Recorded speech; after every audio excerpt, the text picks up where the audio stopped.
much different scale, much more complexity.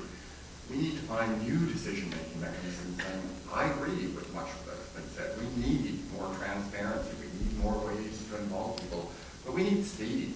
If we don't start to move very fast on this stuff, we're going to all lose the big battle.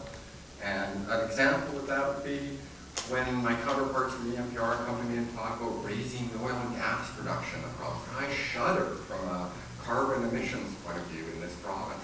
But then I do look at, well, we'll allow fuel switching for somewhere else in the continent, in the globe. And those are the kind of levels that we have to examine these questions. That combined with a local level, like it's all got to be in there.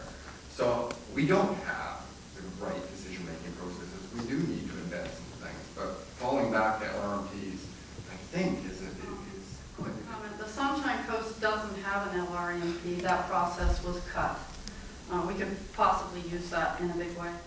I just wanted to ask the representative of the provincial government, on what basis did they decide to ignore the recommendations of the BCUC?